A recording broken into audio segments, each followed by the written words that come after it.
সুপ্রভাত বন্ধুরা, সংস্কৃত চর্চায় তোমাদের স্বাগত জানাই। চলে এসেছি আরও একটি ক্লাস নিয়ে। আজ শুরু করব বর্ণ প্রকরণ। আগের দিনের ক্লাসে তোমাদের বর্ণগুলি বা অক্ষরগুলি দেবনাগরী স্ক্রিপ্টে কিভাবে লিখতে হয় তা শিখিয়ে দিয়েছি। চলো আজকে সেই বর্ণগুলি কাকে বলে, তার বিভাগ প্রভৃতি বিস্তারিতভাবে শিখে নিই। প্রথমেই আমি লিখে রেখেছি, দেখো বর্ণ। বর্ণ কাকে বলে? বর্ণ কাকে বলে? আমরা মুখ দিয়ে যে সকল ধ্বনি বা শব্দ উচ্চারণ করি, সেই ধ্বনি বা শব্দ ভাষায় প্রকাশ করার জন্য যে সাংকেতিক চিহ্নগুলির ব্যবহার করি সেগুলিকেই বর্ণ বলা হয়। অর্থাৎ শুনে খুব বড় বড় মনে হলেও আমরা খুব সহজ করেই বোঝানোর চেষ্টা করব। দেখো, আগের দিনে আমরা দেখেছি অ, আ, ক, খ এইগুলো দেখেছি, তো এইগুলোকেই এক কথায় বলা যেতে পারে বর্ণ। বোঝা গেল? অর্থাৎ আমরা যখন মুখে একটা কথা বলছি, সেই কথাটা যখন লিখতে যাচ্ছি, লেখার জন্য যে অক্ষরগুলো আমরা ব্যবহার করছি সেগুলোই হচ্ছে বর্ণ। দেখো উপরেই আমরা লিখে রেখেছি কি বর্ণ প্রকরণম। এখানে দেখো ব, মূর্ধন্য, রেপ, প, পয়ে র ফেলা, ক, র, মূর্ধন্য, এই প্রত্যেকটা অক্ষরই একটা করে হচ্ছে বর্ণ। এই পুরো বর্ণটা একসঙ্গে সমষ্টি হয়ে শব্দ তৈরি করেছে। বোঝা গেল? তাহলে প্রত্যেকটাই হলো বর্ণ। আগের দিনে আমরা বর্ণ দেখেছি, অ, আ, ক, খ সমস্তই হচ্ছে বর্ণ। এখন এই বর্ণ কাকে বলে আমরা দেখে নিলাম। না, বর্ণ যখন আমরা মুখে উচ্চারণ করছি সেটি কিন্তু বর্ণ নয়। যখন আমরা সেই শব্দটাই অক্ষর সহযোগে লিখছি তখন সেটি হয়ে যাচ্ছে বর্ণ। অর্থাৎ যে সাংকেতিক চিহ্ন দিয়ে ওই শব্দটিকে আমরা প্রকাশ করছি লেখার মাধ্যমে, সেটি হয়ে যাচ্ছে বর্ণ। তো বর্ণকে দুই ভাগে ভাগ করা হয়। বর্ণ কীরকম দেখো, বর্ণ, আচ্ছা আমরা প্রথমে একটু মুছে নিই, তাহলে জায়গাটা বড় হয়ে গেলে লিখতে সুবিধা হবে। তোমরা ভিডিওটা পজ করে এই সংজ্ঞাটা খাতায় লিখে ফেলো। খাতা পেন বের করো, এর পরে পরে যা কিছু লেখাবো সবই খাতায় লিখে ফেলবে। দেখো বর্ণের বিভাগগুলো আমরা যদি দেখি, তাহলে বর্ণকে প্রথমেই বলবো দুই ভাগে ভাগ করা হয়। একটি হলো স্বরবর্ণ, আর একটি হলো ব্যঞ্জন বর্ণ। আগের দিন তোমাদের অক্ষর শেখানোর সময় আমি বারবার করেই বলছিলাম যে অ, আ, হ্রস্বই, দীর্ঘই এগুলি সবই হচ্ছে স্বরবর্ণ। অর্থাৎ অ থেকে, আগের দিন আমরা দেখিয়েছিলাম যে অ থেকে ওই পর্যন্ত, অ থেকে ওই পর্যন্ত এইগুলো হচ্ছে স্বরবর্ণ, আর ক থেকে বিসর্গ পর্যন্ত এগুলি হচ্ছে ব্যঞ্জনবর্ণ। তো ক থেকে ওই পর্যন্ত স্বরবর্ণ, আর ক থেকে বিসর্গ পর্যন্ত এগুলি হচ্ছে ব্যঞ্জনবর্ণ। স্বরবর্ণ কি? স্বরবর্ণ কাকে বলে? না, যে বর্ণ অন্য বর্ণের সাহায্য ছাড়াই একা একাই উচ্চারিত হতে পারে তাকে বলা হয় স্বরবর্ণ। কীরকম? না, স্বরবর্ণ দেখো অ উচ্চারণ করতে তার পাশে আর অন্য কারো সাহায্যের প্রয়োজন হচ্ছে না। কিন্তু আমরা যদি ব্যঞ্জন বর্ণকে দেখি, তাহলে ব্যঞ্জন বর্ণ অন্য কারোর সাহায্য ছাড়া উচ্চারিত হতে পারে না। এই অন্য কেউটা কে? যে ব্যঞ্জন বর্ণকে সাহায্য করে সে হলো স্বরবর্ণ। যেমন ধরো ক, এখানে ক এর উচ্চারণ করো, ক এর মধ্যে কিন্তু একটা অ লুকিয়ে আছে। তার মানে ব্যঞ্জন বর্ণের ভিতরে কোনো না কোনো একটা স্বরবর্ণ সবসময়ই লুকিয়ে থাকে। তাই ব্যঞ্জন বর্ণ স্বরবর্ণের সাহায্য ছাড়া উচ্চারিত হতে পারে না। কিন্তু স্বরবর্ণ ব্যঞ্জন বর্ণের সাহায্যের অপেক্ষা রাখে না, স্বরবর্ণ একা একাই উচ্চারিত হতে পারে। তাই স্বরবর্ণের সংজ্ঞায় আমরা কি বলবো? না, যে বর্ণ অন্য বর্ণের সাহায্য ছাড়া স্বতন্ত্রভাবে স্পষ্ট রূপে উচ্চারিত হতে পারে তাকেই বলা হয় স্বরবর্ণ। আর যে বর্ণ অন্য বর্ণের সাহায্য ছাড়া, অর্থাৎ স্বরবর্ণের সাহায্য ছাড়া উচ্চারিত হতে পারে না তাকেই বলা হয় ব্যঞ্জন বর্ণ। আচ্ছা, এই স্বরবর্ণ কটি? না, স্বরবর্ণ হচ্ছে 13টি। দেখো কীরকম? না, সংস্কৃতে লিখি অ, আ, হ্রস্বই, দীর্ঘই, হ্রস্বু, দীর্ঘ, রি, আচ্ছা আর একটা ছিল দৈত্যরি, তারপর লি, এ ওই, ও সরি এখানে ওই হবে না, ও পর্যন্ত হবে, তাই তো, ও এবং ও।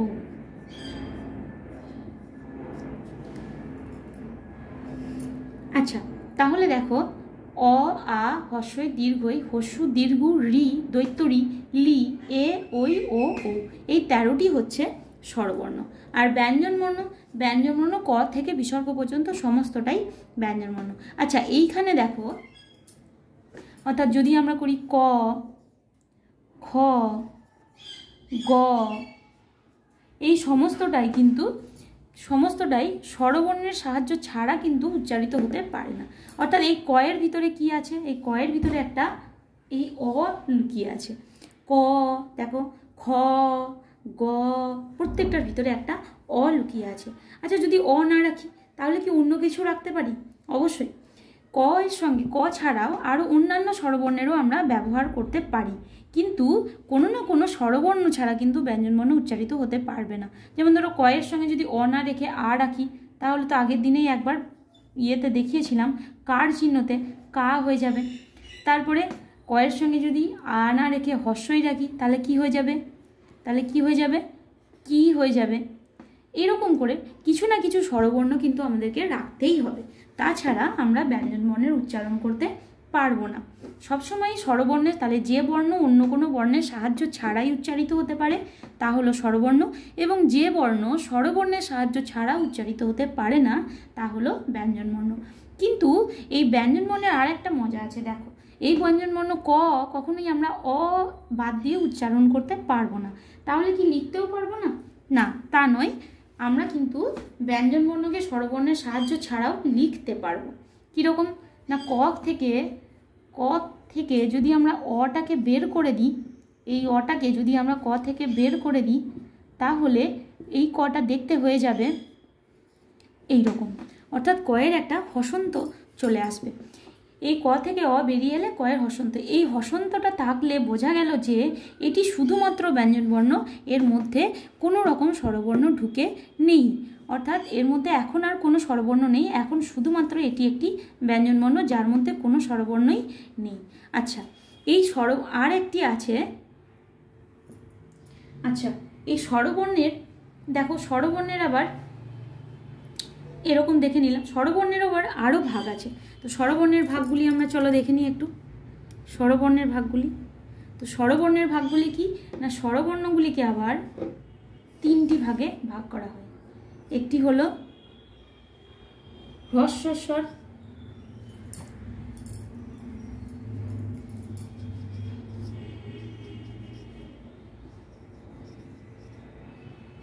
দীর্ঘস্বর,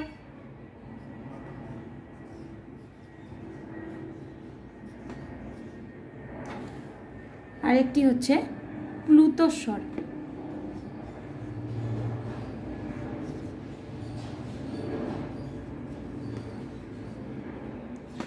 হ্রস্বস্বর, দীর্ঘস্বর, প্লুতস্বর। দেখো কথা শুনেই বোঝা যাচ্ছে যে হ্রস্ব মানে কি ছোট, দীর্ঘ মানে লম্বা, আর প্লুত মানে তার থেকেও আরেকটু বেশি। কীরকম না, হ্রস্বস্বর হচ্ছে যে স্বর উচ্চারণ করতে কম সময় লাগে তাকে বলা হয় হ্রস্বস্বর, এবং কীরকম দেখো, আর যে স্বর উচ্চারণ করতে একটু বেশি সময় লাগে সেটা হচ্ছে কি না দীর্ঘস্বর, আর যে স্বর উচ্চারণ করতে হ্রস্বস্বর এবং দীর্ঘস্বরেরও বেশি সময় লাগে সেটি হচ্ছে প্লুতস্বর। কীরকম না, হ্রস্বস্বর দেখো আমরা 5টা হ্রস্বস্বর পেয়ে যাব, অ, হস্যই, হস্যু, রি, লি। দেখো 1 2 3 4 5, তাহলে অ, হস্যই, হস্যু, রি আর লি, এই 5টি হচ্ছে হ্রস্বস্বর। কীরকম না, এই 5টি দেখো উচ্চারণ করতে খুব কম সময় লাগে, অ, ই, উ, রি, লি, কম সময় লাগলো, তাই এই 5টি হচ্ছে হ্রস্বস্বর। নিচে নিচে লিখে ফেলি, অ, হস্যই, হস্যু, রি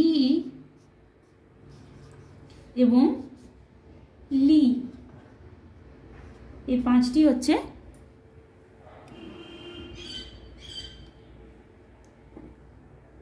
এই 5টি হচ্ছে হ্রস্বস্বর। আর দীর্ঘস্বর, দীর্ঘস্বর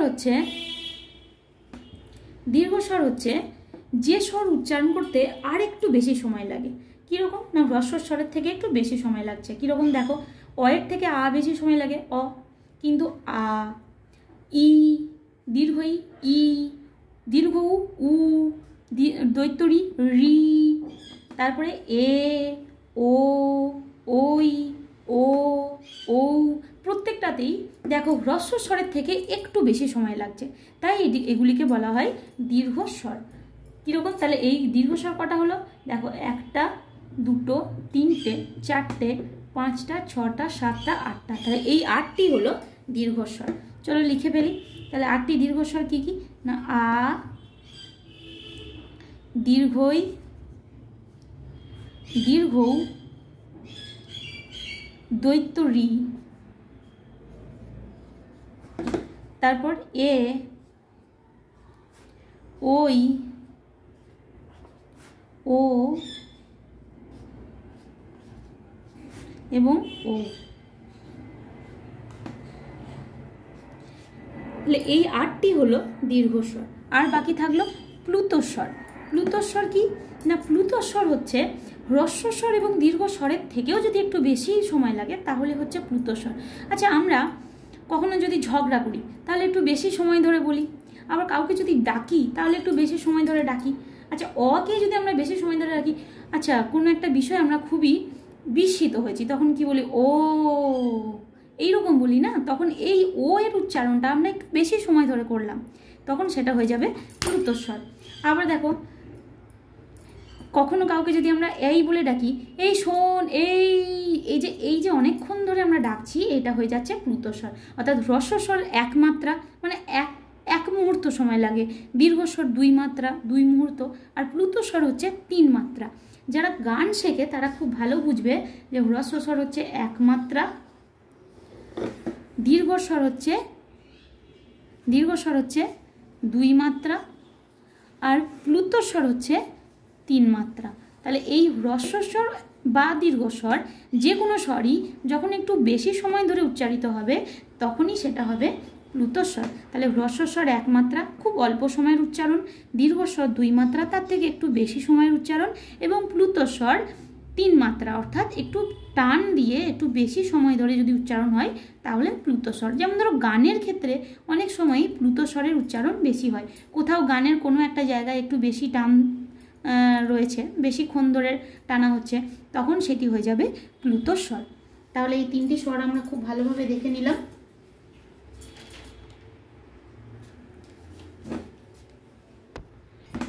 এরপর দেখো আরও অল্প কিছু বিভাগ আমরা দেখে নেব, একটু মুছে নিই, তোমরা পজ করে করে লিখে নিও। হ্যাঁ, আচ্ছা, এরপরে আরও কিছু আমরা দেখে নেব। দেখো, তাহলে স্বরবর্ণের বিভাগগুলি আমরা দেখে নিলাম। হ্যাঁ, এরপর দেখো এই হ্রস্বস্বর দীর্ঘস্বরকে আবার দেখো স্বরবর্ণ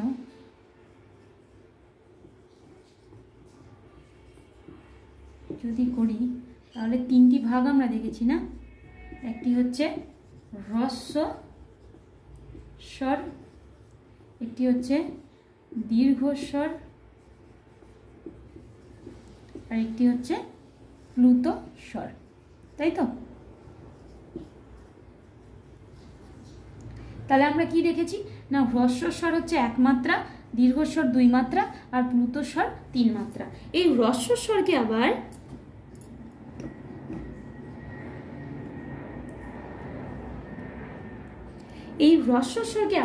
কি বলা হয়, লঘু বর্ণ বলা হয়, লঘু বর্ণ। আর দীর্ঘস্বরকে বলা হয় গুরুবর্ণ। ঠিক আছে?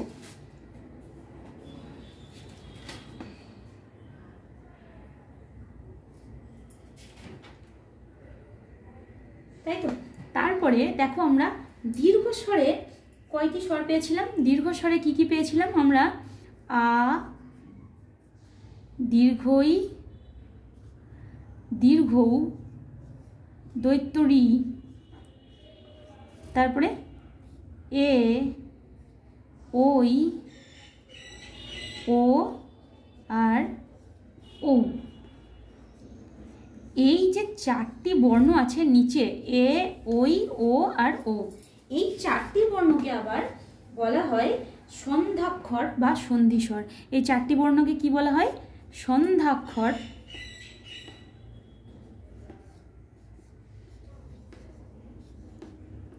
বা কি বলা হয়? সন্ধিস্বর।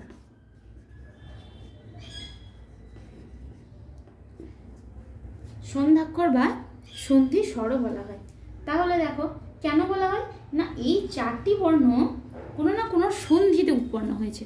কীরকম না, এই যে এ, ওই, ও আর ও, এই চারটি কোনো না কার কার কার সন্ধিতে তৈরি হয়েছে না, অ আর হস্যই। দেখো অ, আচ্ছা এখানে দেখো অ, অ প্লাস হস্যই, এই দুটো নিয়ে কি হয়েছে না, এই দুটো নিয়ে হয়েছে এ। তারপর অ প্লাস এ, এই দুটো নিয়ে হয়েছে ওই। এবং অ প্লাস উ, অ প্লাস উ, এই দুটো নিয়ে হয়েছে ও। এবং অ প্লাস ও, অ প্লাস ও, এই দুটো নিয়ে হয়েছে ও।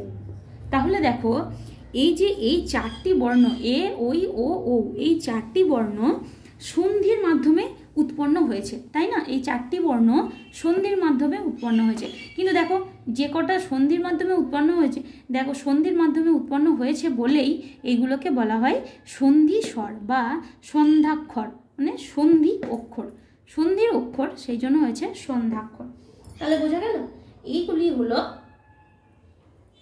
স্বরবর্ণের বিভাগ। এখন স্বরবর্ণের বিভাগগুলি তোমরা স্পষ্টরূপে বুঝতে পেরেছো কি না আমি আরেকবার ভালো করে ঝালিয়ে নিই। দেখো প্রথমেই আমরা দেখলাম কি না, প্রথমেই আমরা দেখলাম বর্ণ কাকে বলে। বর্ণ কাকে বলে না, বর্ণ কাকে বলে যে আমরা যে কথা ভাষায় প্রকাশ করি, যে কথা বলি, সেই কথাগুলো যখন অক্ষরের মাধ্যমে আমরা লিখি তখন সেগুলিকে বলা হয় বর্ণ। সেই অক্ষরগুলিকে বলা হয় বর্ণ। বর্ণের দুটি বিভাগ আমরা পেয়েছিলাম, কি বিভাগ না, স্বরবর্ণ এবং ব্যঞ্জন বর্ণ। স্বরবর্ণ কাকে বলে না, যে বর্ণ অন্যের সাহায্য ছাড়াই উচ্চারিত হতে পারে তাকে বলা হয় স্বরবর্ণ। এবং ব্যঞ্জনবর্ণ কাকে বলে না, যে বর্ণ স্বরবর্ণের সাহায্য ছাড়া উচ্চারিত হতে পারে না তাকে বলা হয় ব্যঞ্জন বর্ণ। আচ্ছা আমরা দেখেছিলাম ব্যঞ্জন বর্ণ স্বরবর্ণের সাহায্য ছাড়া উচ্চারিত হতে না পারলেও লিখতে পারা যায়। সেক্ষেত্রে লেখার অক্ষরটা কীরকম হয় না, কোনো না কোনো একটা হসন্ত চিহ্ন দিতে হয়। এই হসন্ত চিহ্নটা যদি দেওয়া হয় তাহলে বুঝতে হবে এর ভিতর এটা শুধুমাত্র ব্যঞ্জনবর্ণ, এর ভিতরে স্বরবর্ণ নেই। আচ্ছা একটা কথা তো বলা হয়নি, স্বরবর্ণের আমরা মাত্রার সংখ্যা দেখিয়েছিলাম, স্বরবর্ণের আবার ভাগ দেখিয়েছি কিনা, হ্রস্বস্বর, দীর্ঘস্বর, প্লুতস্বর। হ্রস্বস্বরে বলেছিলাম মাত্রা 1, দীর্ঘস্বরের মাত্রা 2, প্লুতস্বরের মাত্রা 3। কিন্তু ব্যঞ্জন বর্ণের মাত্রা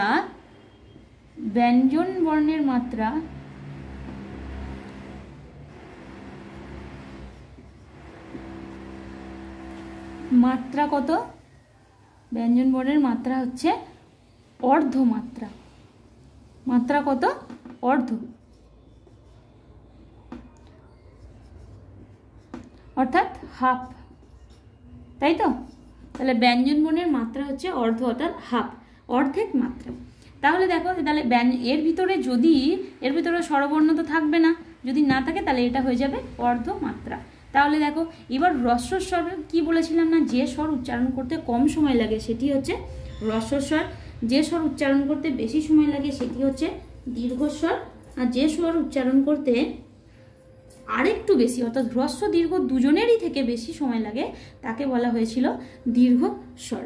তাহলে এবার হ্রস্ব স্বরগুলি কি কি আমরা দেখে নিয়েছিলাম, আরেকবার লিখে ফেলি না। হ্রস্ব স্বরগুলি ছিল অ, হস্যই, হস্যু, রি এবং লি, তাই তো? এই 5টি ছিল হ্রস্ব স্বর। একে হ্রস্ব স্বরকে আবার বলা হয় কি বর্ণ?